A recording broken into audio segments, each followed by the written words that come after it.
La espada de Damocles. Conduce Pablo Veloso.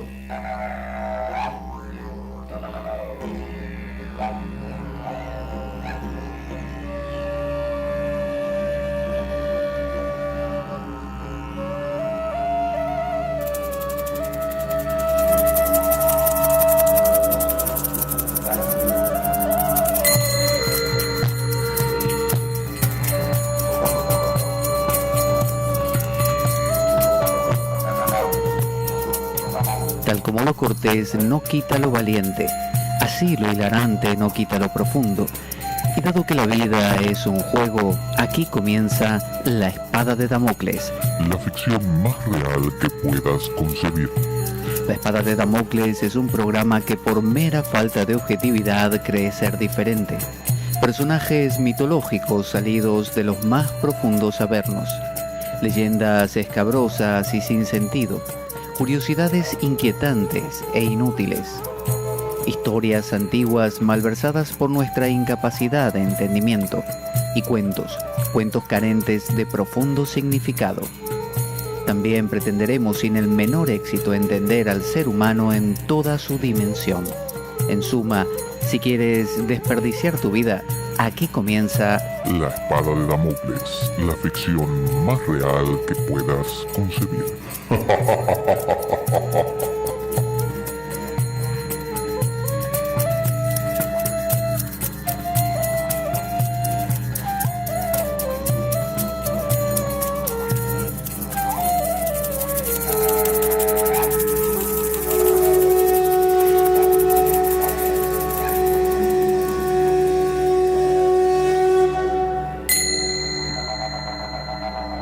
La espada de Damocles.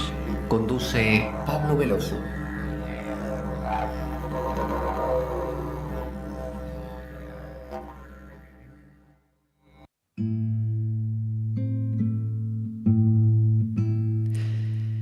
Buenas para todos, aquí estamos en La Espada de Damocles. Yo soy Pablo Veloso y vamos a hablar hoy otro poquito acerca de la Kabbalah.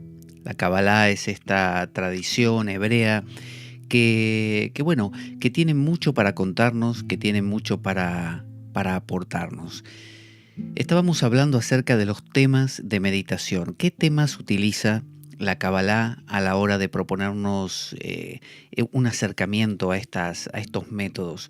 Bueno, en resumen, son el Templo de Salomón, uno de ellos. Recuerda que el Templo de Salomón es el templo que se construyó, el famoso Templo de Jerusalén, que se destruyó y se construyó más de una vez. Los judíos, cuando el pueblo hebreo, cuando fue exiliado en Babilonia y luego regresó, reconstruyó el Templo de Jerusalén. Luego la última construcción fue la de Salomón y que finalmente fue destruido allá por el año 70, que fue la destrucción por parte, en este caso ya del Imperio Romano. Entonces, este templo de Salomón, como reservorio de aquello profundo, ¿no? de la presencia de Dios, el meditar en él es meditar en aquel útero que contiene a la presencia divina, ¿no? A ese silencio, a ese misticismo. Entonces el Sancta Sanctorum resulta ser, como hemos hablado en otras ocasiones, el punto más íntimo de ese templo. Pero luego hay antesalas, hay cosas que vienen antes de eso, en las cuales uno puede ir meditando como una forma de acercarse. Pero ya lo veremos en detalle. El segundo de los elementos en que la Kabbalah se concentra, o los temas que utiliza para esta meditación, es el nombre de Dios, como hemos visto. El nombre divino resulta ser una de las fuentes para meditar, el famoso tetragramatón, el nombre de 4 letras, tetragrama. Entonces, Yod, He, Bau, He componen este tetragramatón. Son letras que son consonantes, por lo tanto, los judíos no tienen vocales en su alfabeto, pero es como que saben qué vocal va. Ellos lo saben. Entonces, a la hora de escribir, un judío que lee un texto escrito sabe dónde va cada vocal y por lo tanto puede pronunciarlo. Pero en el caso del tetragramatón, de tan sagrado que era, olvidaron de no pronunciarlo, se fue perdiendo y el pueblo judío acabó no sabiendo dónde van las vocales.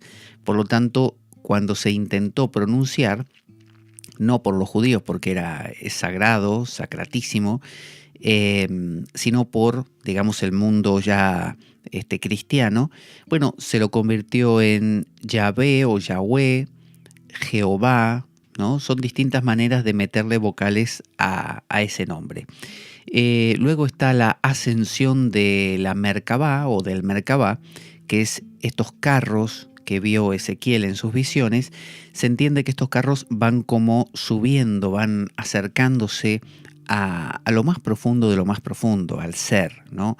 Entonces, esta ascensión, medio como en zigzag, que es la ascensión por el árbol de la vida, o diría un hindú, Kundalini ascendiendo a través de los chakras. Entonces, la Merkabá resulta ser otra, el carro, la técnica del carro, otra de las vías para llegar a la divinidad. Y luego también está los 10 nombres divinos o los 10 Sefirot.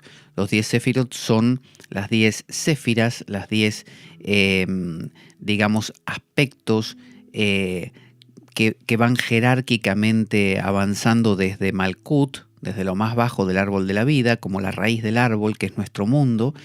Por ejemplo, en el Padre Nuestro hay una parte que dice Tetei Malkutaj, ¿no? Que significa venga a nosotros tu reino, ¿no? Entonces Malkut es el reino, es esto, lo cotidiano. Y por otro lado, el polo contrario es Keter, la corona, ¿no? Que es, digamos, Dios.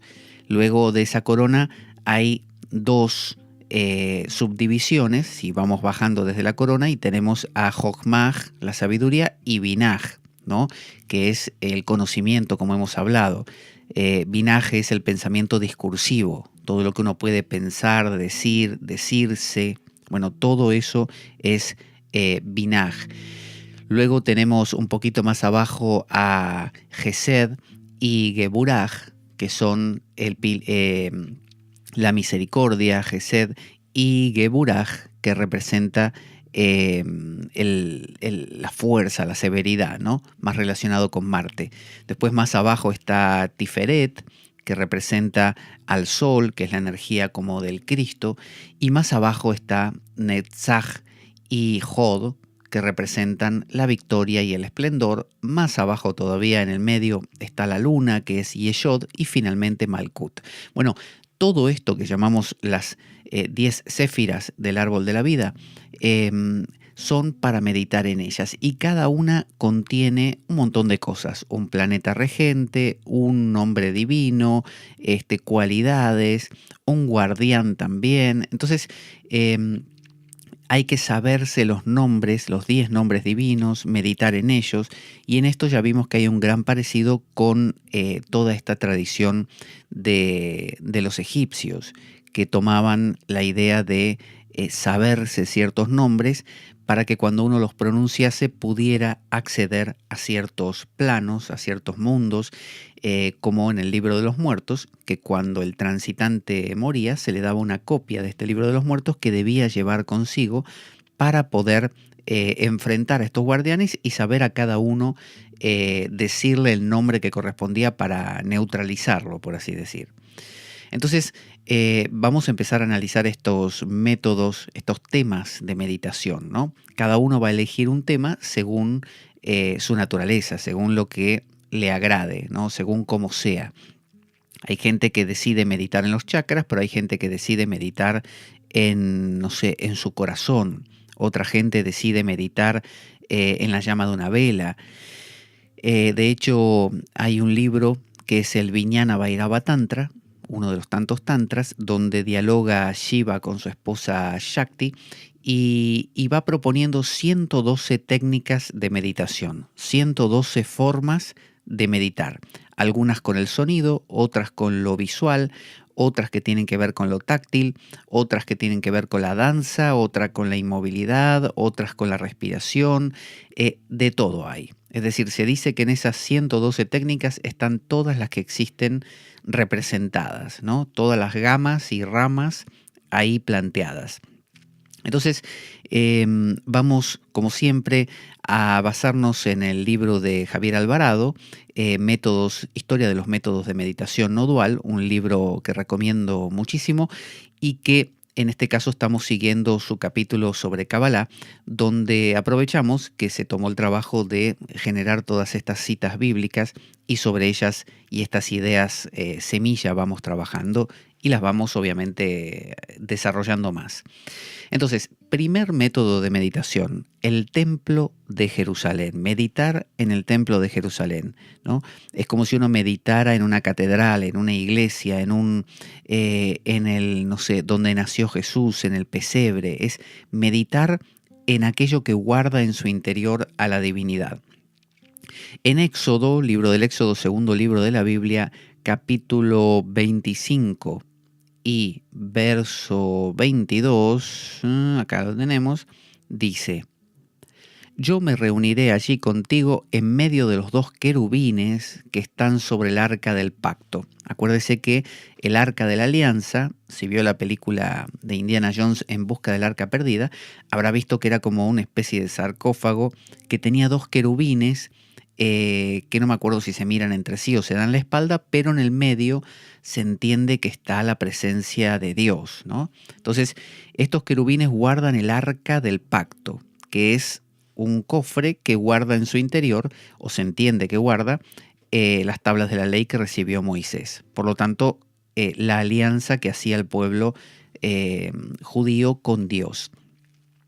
Desde la parte superior del propiciatorio te daré todas las instrucciones que habrás de comunicarles a los israelitas. Entonces fíjese como en Éxodo 25-22 nos cuenta que podemos meditar en esto, ¿no? Podemos meditar en esta figura de una especie de cofre con dos querubines y en el medio la alianza, y meditar en esto, dice acá Dios mismo: desde la parte superior del propiciatorio te daré todas las instrucciones, ¿no? Como que uno va a derivar de esto un gran conocimiento. También en el primer libro de Samuel, primer libro, capítulo 3, verso 3, dice: Samuel dormía en el santuario donde se encontraba el arca de Dios. La lámpara de Dios todavía estaba encendida. Entonces fíjese cómo uno va construyendo un mundo mental donde hay un santuario, que hay donde está el arca de Dios y hay una lámpara de Dios, ¿no? Entonces uno visualiza esta lámpara. Samuel, fíjese, meditaba allí. No es que aparentemente dices Samuel dormía en el santuario. No estaba durmiendo. Lo que estaba queriendo decir en la palabra hebrea es que estaba meditando. Se relaciona con esta palabra hagag que hablamos antes, es meditar. Samuel estaba haciendo, como se dice, una vigilia, no durmiendo en el sentido de, como se diría en la Argentina, apolillar. No. Estaba ahí en un estado de disminución del pensamiento discursivo, dormitando, en esa duermevela, en ese estado de casi trance. Luego tenemos en el Eclesiastés 2.23, vamos a ver, Eclesiastés acá, 2.23, dice: todos sus días están plagados de sufrimientos y tareas frustrantes, y ni siquiera de noche descansa su mente, y también esto es absurdo. Entonces, este yacer, ¿no? De Samuel se vincula con la palabra también yakav, que significa meditar y abstraerse. Entonces dice: todos sus días están plagados de sufrimientos y tareas frustrantes, y ni siquiera de noche descansa su mente, y también esto es absurdo.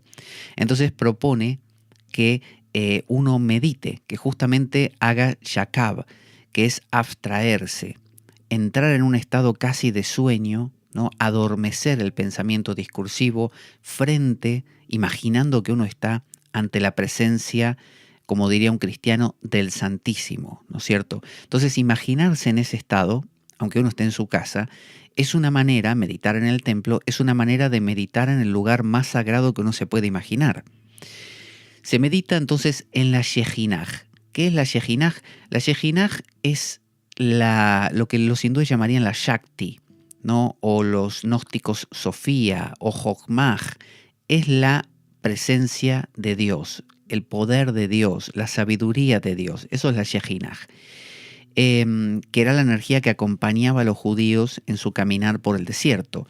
Eso es la Shejinaj, como una columna de fuego durante la noche y una de humo durante el día. Era la energía de Dios, la parte visible de Dios. Entonces hay que meditar en la Shejinaj, en el Sancta Sanctorum. El Sancta Sanctorum del Templo de Salomón es el lugar donde el sacerdote, el sumo sacerdote, entraba una vez al año y se quedaba ahí escuchando lo que Dios le decía, y luego al salir revelaba esto al resto del pueblo. Pero no tenían acceso a ese lugar, al más íntimo de todos, más que el sumo sacerdote. Al lugar anterior a ese sí tenían acceso los sacerdotes, los levitas, descendientes de Aarón, y luego, bueno, las partes más externas tenían acceso las personas en general. Pero bueno, hay que meditar en el Sancta Sanctorum. Es como si usted dijera, voy a entrar en mi corazón. Bueno, voy a entrar en, como dice el Vedanta, en una especie de cueva que hay dentro del corazón, ¿no? Una cueva dentro del Hridaya. El practicante entonces, ¿qué hacía? Grababa y recortaba letras. ¿Se acuerda el Sefer Yetzirah que decía eso? Que hay que no solamente mirar, ver, reflexionar, sino además había que grabar y tallar las letras. Bueno, en este caso el practicante graba y recorta letras. Empieza a pensar en distintas letras, las va recortando mentalmente, las va tallando mentalmente, y así reconstruía el templo. El templo es el árbol cabalístico, es decir, el practicante va imaginando cada letra hebrea, la va recortando, le va dando forma y la va ubicando donde va. Es como si yo le dijera que hay distintos Bija mantras, ¿no? Lam, Bam, Ram, Yam, Ham, Om, de cada uno de los chakras, y cada chakra tiene pétalos, y cada pétalo tiene una letra sánscrita, ¿no? Entonces el yogi lo que hace es visualizar los distintos pétalos, las distintas letras que componen cada pétalo, recorriendo todo esto mentalmente, entendiendo que al uno ir distribuyendo estas letras, estos pétalos, es como si tocara las teclas de un piano e hiciera, por esa combinación de teclas especial, hiciera despertar una energía determinada. Es como si el chakra, no sé, Vishuddha, tiene X cantidad de letras que serían como teclas de un piano, que si yo las toco a la vez, esa energía se despierta, como una llave que abre un chakra. Bueno, esto es lo mismo. El practicante lo que hacía era tomar las letras que correspondían a cada una de las céfiras del árbol de la vida e ir ubicándolas cada una en su lugar, con los colores que corresponde, con todos los elementos que componen a ese árbol de la vida y por lo tanto al templo de Jerusalén. Entonces así reconstruía el templo, reconstruía el árbol cabalístico desde abajo. Cada una de estas partes, cada uno de estos niveles van reconstruyendo lo que sería el Adán Kadmon, es decir, el Adán original. No el Adán de ahí del árbol del bien y del mal, del Edén y del paraíso y de Eva. Ese Adán no, sino el Adán Kadmon se entiende que es lo que los gnósticos llaman el antropos, el cuerpo, el hombre original, el cuerpo divino. Es similar a cuando decimos en la India el Purusha, ¿no? El Purusha original, el hombre. Aquella energía que se desmembró y que se convirtió en todo lo que existe. Eso es el hombre, eso es el antropos original. Entonces, es reconstruir el universo. Es decir, el practicante está haciendo un acto divino. Esto es muy común en el Tantra, por ejemplo, donde uno con visualizaciones va reconstruyendo a la divinidad.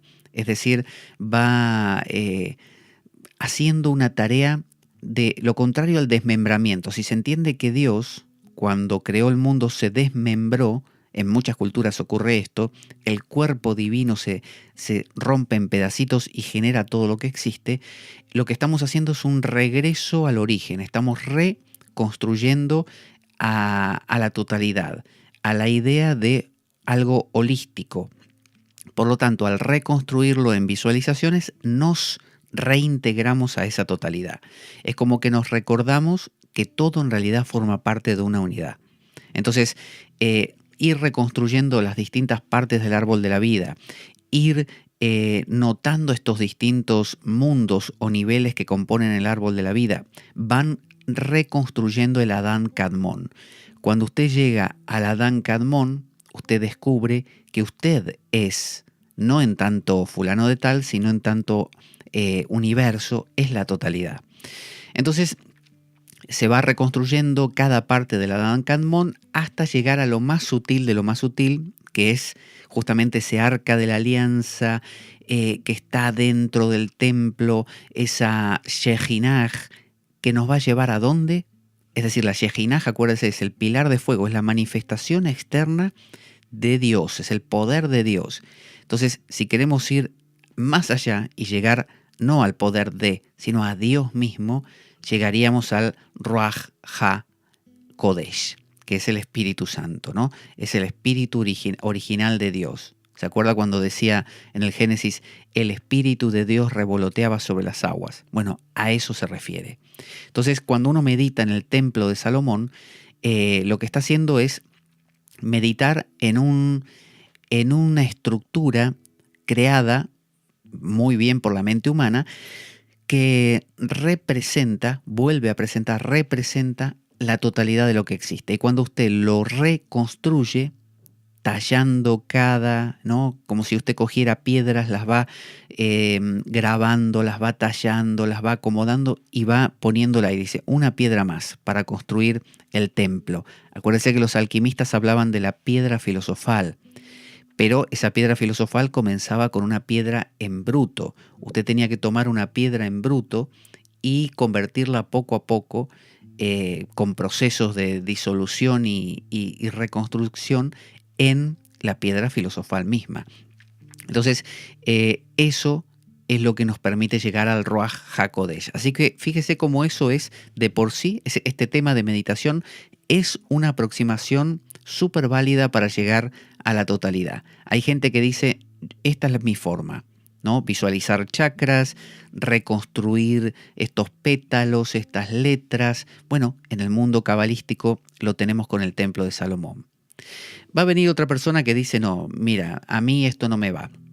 Yo necesito algo auditivo, yo no soy visual, me pierdo. Con tanto pétalo, con tanta letra, con tanta templo de Salomón, yo necesito algo que sea más como tangible, algo que yo pueda decir.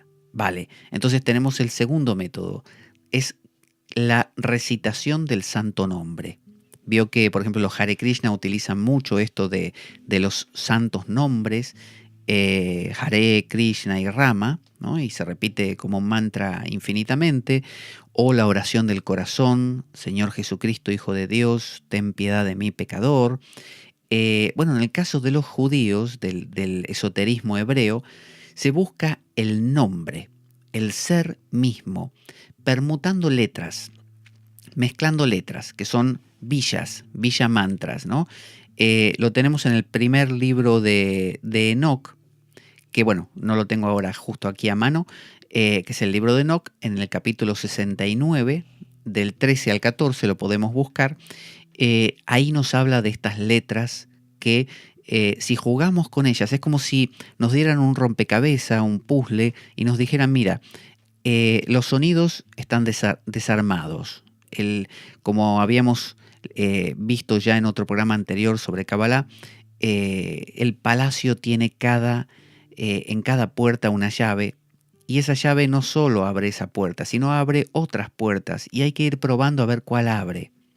Y las puertas que abra esa misma llave, 5 o 6 que abra cada llave, van a ser puertas que van a estar conectadas de alguna manera entre sí. Entonces, esta permutación, este jugar con que si yo le cambio esta letra, esta palabra, y se la saqué a aquella otra que está en otra parte de la Biblia, están conectadas entre sí. Ese juego con las palabras es algo maravilloso, mágico, ilimitado y que tiene una capacidad que genera una exégesis. Entonces el trabajar con el nombre es para aquellos que, digamos, por así decir, son más racionales. Los que trabajan con el templo y trabajan con la idea de la visualización de las letras y qué sé yo, son más, digamos, emocionales, porque uno ve colores, formas, se entusiasma con lo que va viendo como si viera una película. Entonces hay dos corrientes. La primera, que esto ocurre en todas partes, dice que los nombres divinos tienen poder en sí mismos. Esto en la India es muy común. Hay gente que dice que, no sé, la palabra Krishna en sí tiene un poder, pero inmensurable. Otros dicen que no es la palabra Krishna, sino que en realidad es la energía que uno le pone, la devoción que uno tenga al recitar esa palabra. Los primeros, los que dicen que el poder está en el nombre, suelen ser muy puristas a la hora de pronunciar. Son esos que uno dice Krishna y dicen, no, momento, es Krishna, ¿no? Se pronuncia de tal forma, porque si lo pronuncias mal, es otra palabra. Y si es otra palabra, o bien no tiene poder, o bien te puede dar un efecto totalmente contrario, te puede destruir. Entonces, hay practicantes de yoga que consideran que si uno pronuncia mal un mantra, podría hasta enfermarse o morir. Y explican muchas enfermedades basándose justamente en estos mantras mal pronunciados. Esos son los de las escuelas, por así decir, más puristas. En cambio, los que hablan de que el poder lo otorga el practicante, ellos son los que dicen que se trata de una combinación del mantra, de la frase, más una postura corporal, más la visualización, más la respiración. Todo eso es lo que engendra el poder del mantra. Es decir, están proclamando que no se trata tanto de lo que se diga, sino de una concatenación, una sinergia de la postura corporal que adoptes, el tipo de respiración que utilices, la actitud que tengas en ese momento. Todo ello va a producir el efecto. Entonces, el nombre tiene poder. El nombre tiene poder. Esto lo vemos en el libro del Éxodo. Vamos a buscar en Éxodo 20:21, y ahí vemos que dice: entonces Moisés se acercó a la densa oscuridad en la que estaba Dios, pero los israelitas se mantuvieron a distancia, ¿no? Estamos viendo cómo Moisés es aquel que se acerca a esto profundo, pero el pueblo en general, nuestros pensamientos, digamos, se mantienen lejos. Ahora en Génesis, vamos a Génesis, capítulo 12, verso 8. Y ahí vemos que dice: de allí se dirigió a la región montañosa que está al este de Betel, donde armó su campamento, teniendo a Betel al oeste y Jai al este. También en ese lugar erigió un altar al Señor e invocó su nombre. Entonces fíjese cómo habla de invocar el nombre. Acuérdese que el cabalista siempre va a buscar en la escritura indicios que le digan que es importante tal cosa que tiene que hacer. En este caso, pronunciar el nombre. Entonces, fíjese cómo está diciendo que Moisés, Abraham pronunció el nombre de Dios. El nombre pronunciado es importante entonces. El nombre significa, o se dice en hebreo, Bashem, el Bashem. En el Salmo número 20, verso 8, dice: ellos son vencidos y caen, pero nosotros nos erguimos y de pie permanecemos. Entonces está hablando del poder que tiene el mantra, el nombre. Entonces repetir incesantemente el nombre es Hagaj. Cuando uno toma este nombre divino y lo repite, le da poder, le da energía, y es una forma de concentración. Lo tenemos en el Salmo 63, verso del 5 al 7, donde dice: mi alma quedará satisfecha como de un suculento banquete, y con labios jubilosos te alabará mi boca. Fíjese cómo habla de esto de hablar. En mi lecho me acuerdo de ti, pienso en ti toda la noche. A la sombra de tus alas cantaré, porque tú eres mi ayuda. Entonces, está hablando de toda la noche, está hablando de repetir un nombre, está hablando del poder que esto da, de la diferencia entre un Moisés que se acerca a Dios mismo y el pueblo que se queda fuera. Está hablando de que Abraham hizo una serie de cosas y finalmente se sentó y pronunció el nombre divino. Entonces, el Vashem, el nombre divino repetido incesantemente, fíjese que dice no duermo, estoy toda la noche repitiéndolo, estoy toda la noche con tu nombre o meditando en ti, eso es Hagaj. Y ahí es donde se produce realmente un efecto y no si uno lo repite en algún momento puntual y nada más. Por eso la meditación en el templo de Jerusalén quizá es para, como decía, para las personas que tienen una inclinación más visual, más llena de colores, más emocional. Quien dice no, lo mío es más abstracto, más mental, bueno, el mantra, la oración, la repetición del nombre divino, pero tiene que ser incesantemente. Te vas a dormir, te dormís repitiendo el nombre. Caminas por la calle, repetís el nombre. Por eso a veces el Vashem, el nombre, se repite junto con la respiración. Por eso en el esicasmo hay toda, que es cristiano, hay toda una práctica de inhalar el nombre de Jesús, meterlo en el corazón, retener el aire para que eso profundice y que limpie el corazón, y luego exhalar el aire y sentir que ese nombre se quedó ahí adentro, ¿no? De la misma manera los musulmanes, los sufis, tienen todo esto de repetir la ilaha illallah con movimientos de cabeza, a veces con movimientos corporales como danzas, con respiración. Es decir, hay todo un trabajo de sumemos al nombre a técnicas psicofísicas porque eso potencia el efecto, evita que uno se distraiga y además conecta mucho más, le da más profundidad. Vamos a escuchar un audio pequeño que nos cuenta cómo colaborar con nuestro programa, con la Espada de Damocles, para que podamos, bueno, conseguir material que siempre necesitamos de libros y de cables y de micrófonos, todas cosas que tienen realmente su costo alto, pero que bueno, poco a poco vamos comprando para mejorar la calidad de nuestro programa. Y de paso agradezco a todos los que en este año 2017 han colaborado, me refiero económicamente, con la Espada de Damocles, y les recuerdo que me dejen un correo cuando hacen un aporte económico, de manera que yo pueda escribir y agradecer, porque en algunos casos la colaboración es tan anónima que no conozco quién lo ha hecho, solo tengo el nombre, y a veces nombres como, no sé, Juan Pérez, hay miles en el mundo. Entonces, agradecería eso, un correo para que yo pueda escribirle unas palabras de agradecimiento. Ahí va. Nuestro programa carece de sustento económico externo. Si quieres colaborar y apoyarnos, puedes hacer de cuenta que me invitas a un café y dejar una donación equivalente a ello o lo que tú desees a través del enlace de PayPal que aparece en nuestro canal en iBooks. Si tienes alguna duda al respecto, puedes enviarme un correo a info-espadaweb@gmail.com para informarte, y desde ya muchas gracias por ello. Entonces tenemos estas dos corrientes, la corriente que dice que el nombre tiene poder en sí mismo, la corriente que dice que no, que el poder se lo otorga a uno. Pero en ambos casos la práctica tiene que ser continua, incesante, durante toda la noche. Y usted me dirá, por ejemplo, pero si yo me pongo a dormir por la noche, ¿cómo voy a hacer para meditar en un mantra? ¿Me querés explicar?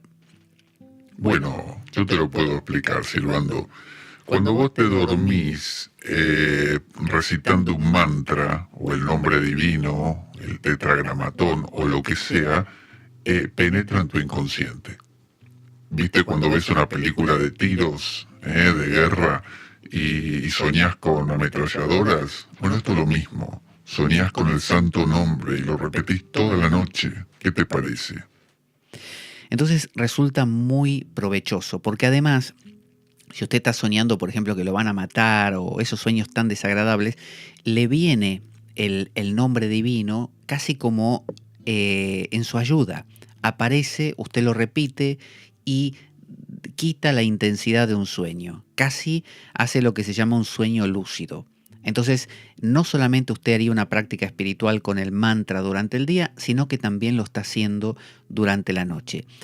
Entonces, el nombre también conduce a los misterios de Dios. Esto lo encontramos en el Salmo 91. Salmo 91 dice en el verso 14, dice: yo lo libraré porque él se acoge a mí, lo protegeré porque reconoce mi nombre.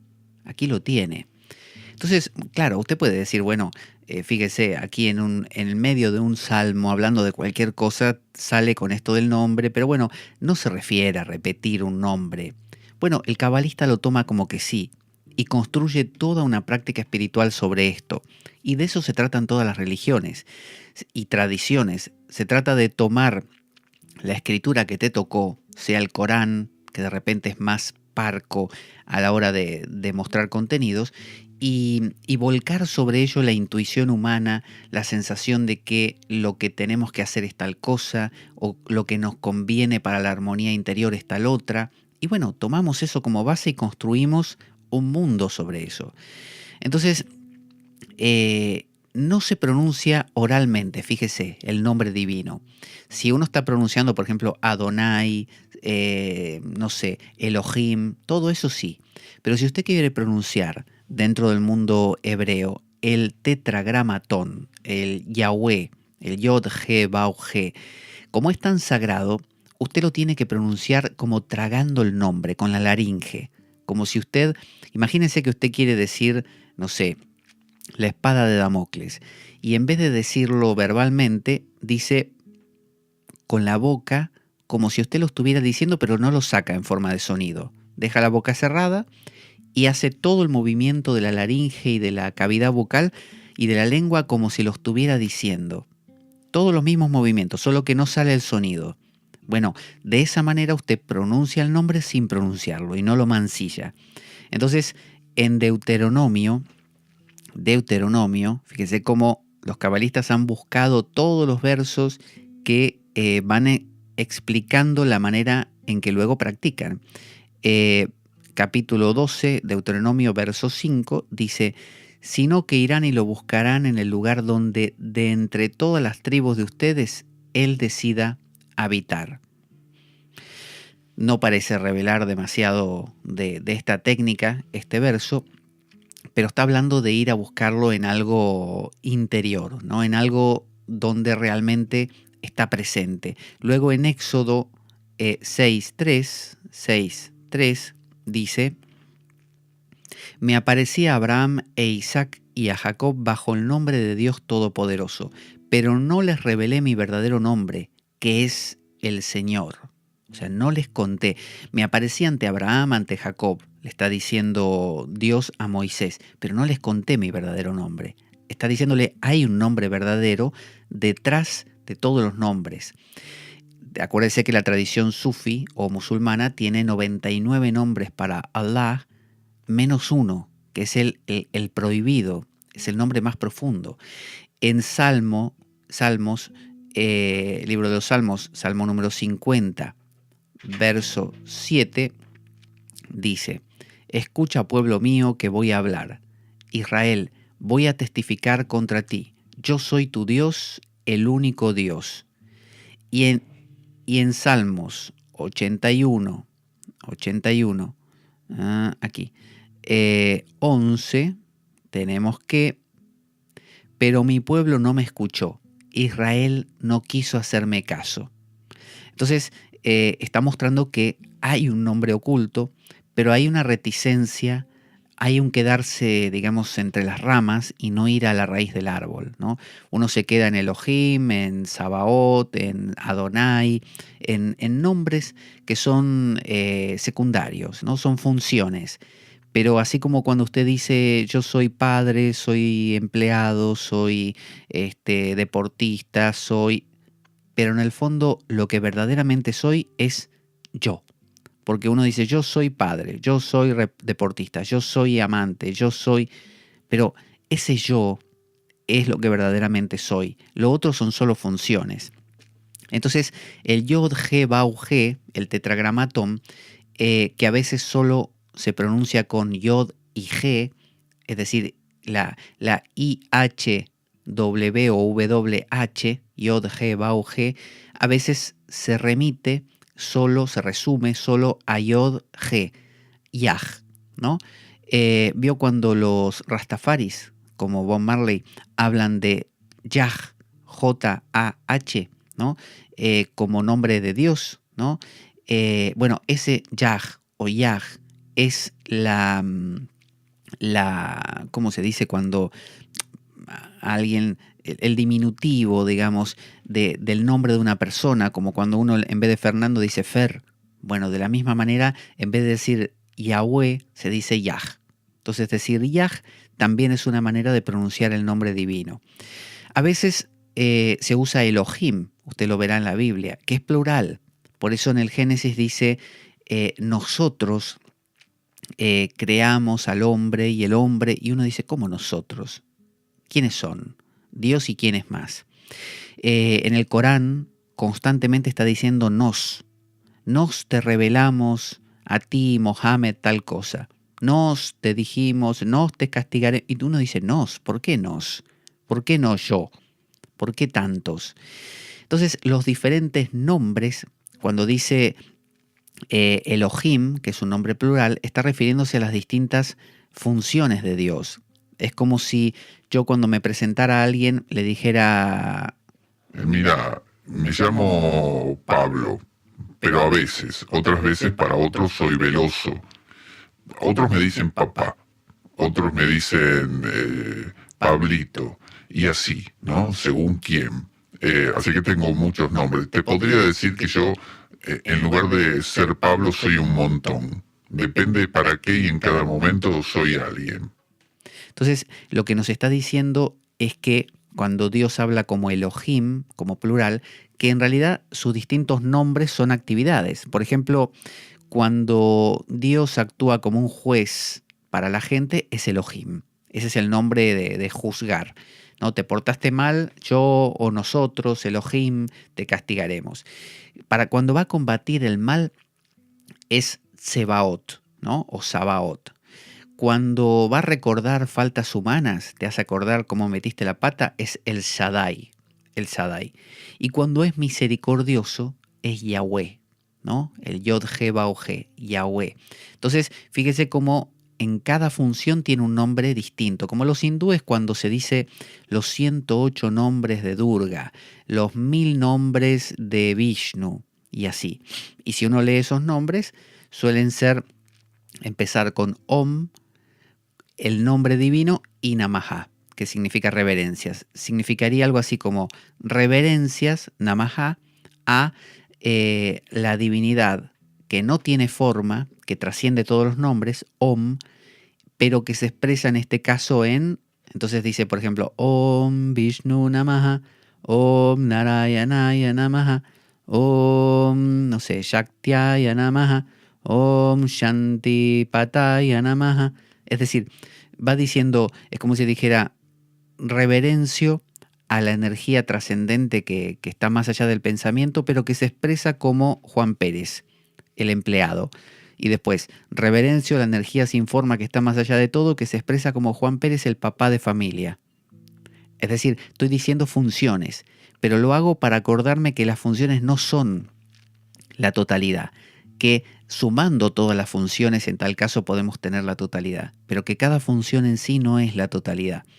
Entonces, el más importante de todos los nombres es el tetragramatón, es Yahweh, Yod He Bau He, ese es el más importante. Entonces, para juicio, Elohim, para combatir el mal, Sebaot o Sabaot, para recordar faltas humanas, el Shaddai.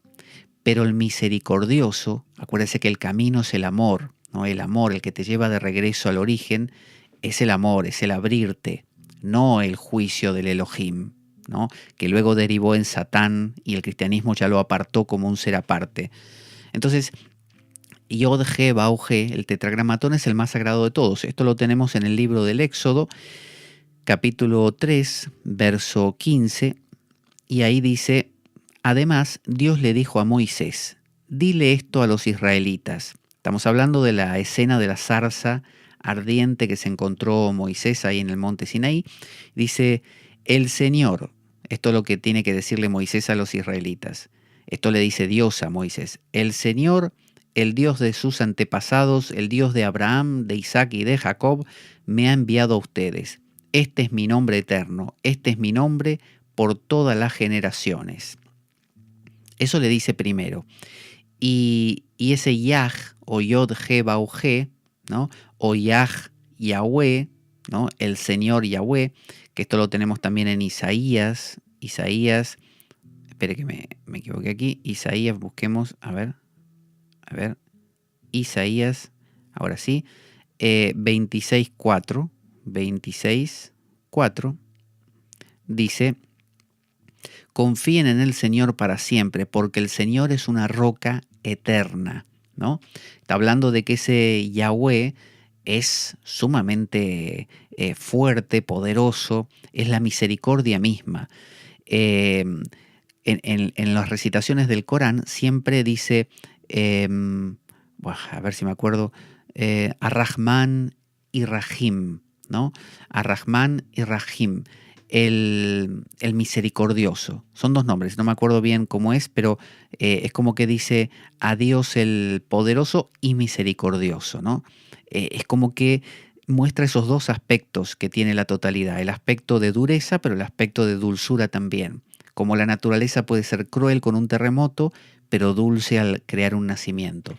Entonces, Dios también es el Señor de los ejércitos. Esto lo tenemos en Primera de Samuel, capítulo 1, verso 11.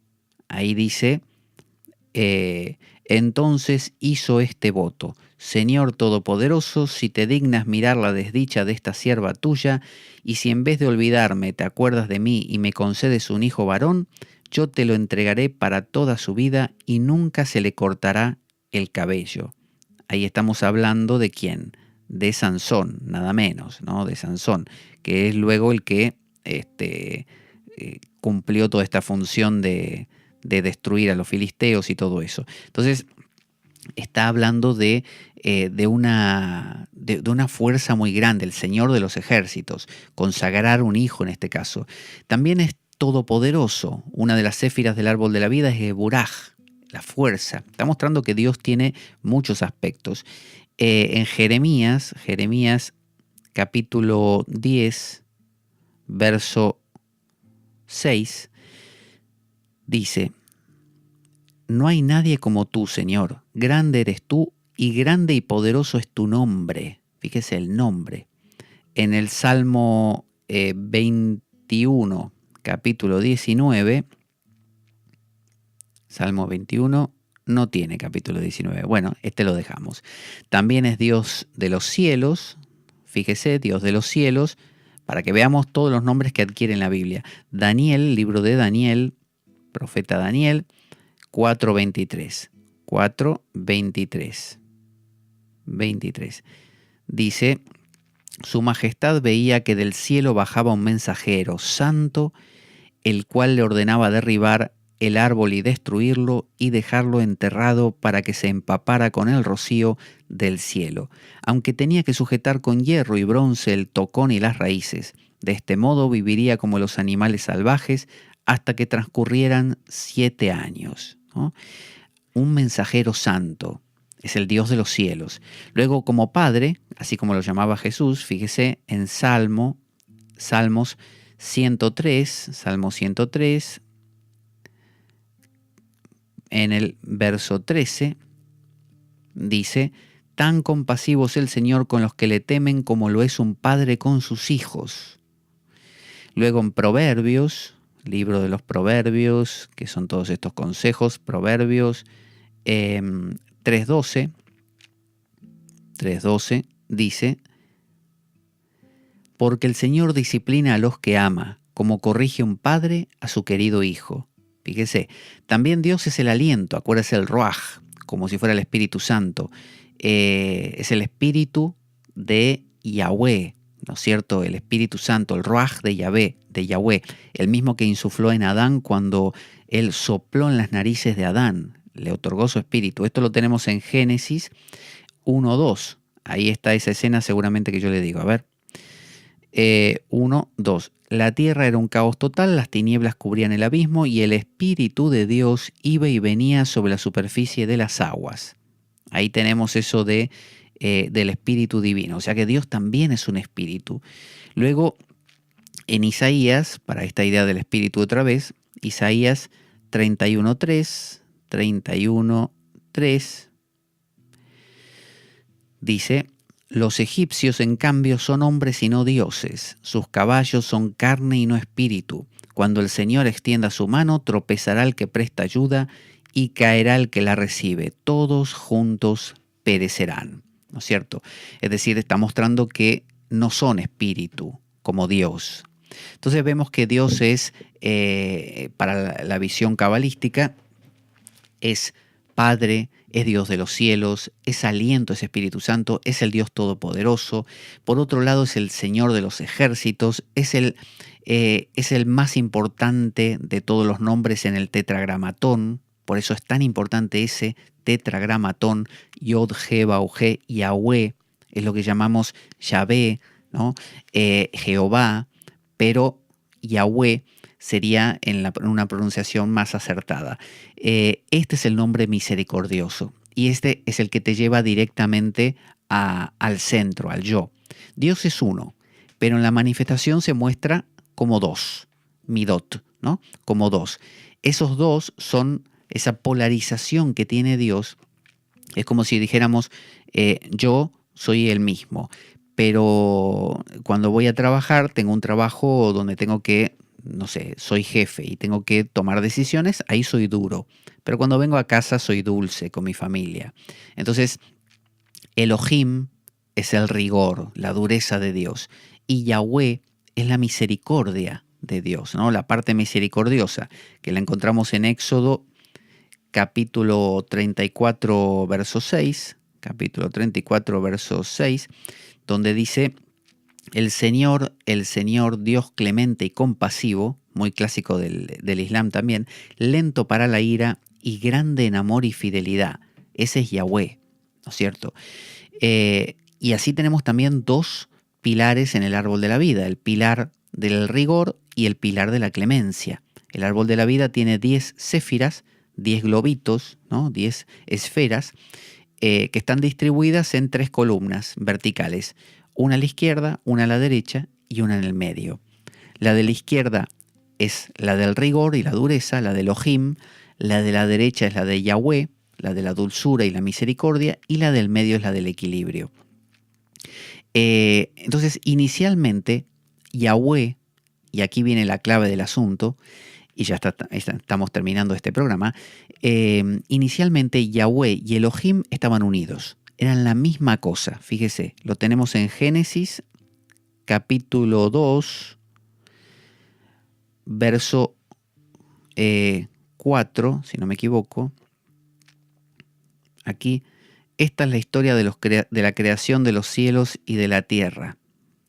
A ver, y en el 4 y en el 18, a ver del 18 que dice: luego el Señor Dios dijo: no es bueno que el hombre esté solo, voy a hacerle una ayuda adecuada. Bueno, más allá de hacerle una ayuda adecuada, que sería la mujer, también Dios separó las aguas del cielo de las aguas de la tierra, el día de la noche, las luminarias, sol y luna. Es decir, Dios se entiende que originalmente era una sola cosa, pero luego se fue abriendo en polaridades, en lo que los gnósticos llaman las sisigias, los polos, ¿no? Todo dentro del pleroma, que luego se expresa en nuestro mundo, en el kenoma, en las distintas polaridades que existen. Entonces, toda la búsqueda de la Kabbalah, y aquí vamos a la clave del asunto, es volver a unir a Yahweh con Elohim. ¿Qué es Elohim en su vida? Su sombra, ¿no? Todos sus aspectos normalmente duros.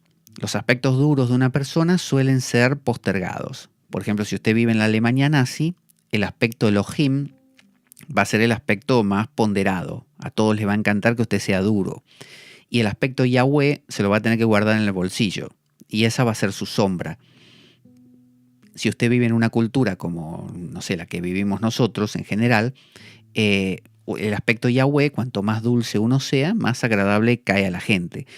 Y el aspecto Elohim, es decir, sus enfados, sus broncas, sus angustias, su rabia, se las tiene que guardar en el bolsillo. Esa es su sombra.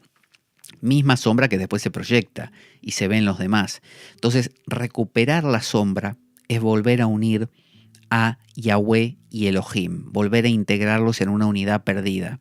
Entonces, reunir a Yahweh y a Elohim es reintegrar la unidad perdida. Esa es toda la búsqueda. Es como unir Ida y Pingala para los yogis, unir a Sofía con Cristo o el Logos en el gnosticismo, unir los dos pilares del árbol de la vida en el pilar central del equilibrio.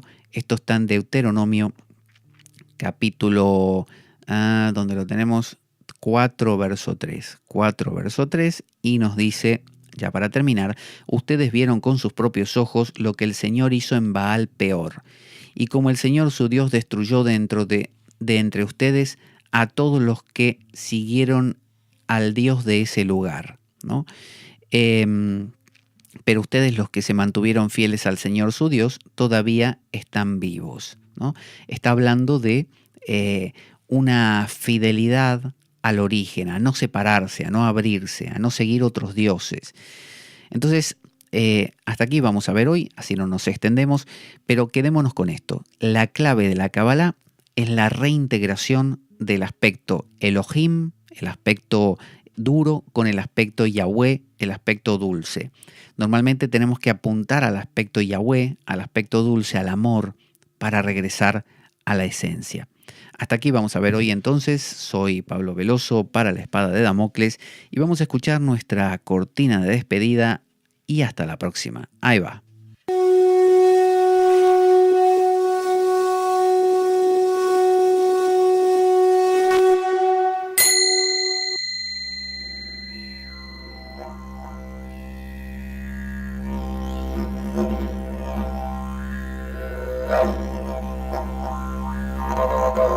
La Espada de Damocles.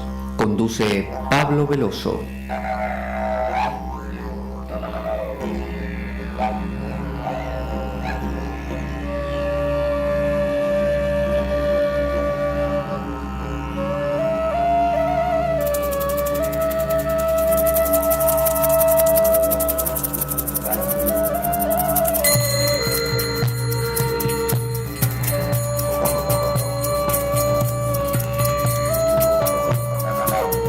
Y dado que la vida es un macabro juego, concebido por una mente perversa, únete a nosotros en nuestro próximo programa, cuando escuches las siguientes palabras. La Espada de Damocles, la ficción más real que puedas concebir. Buena vida para todos, buena semana y... ¡Avanti, Damocleanos!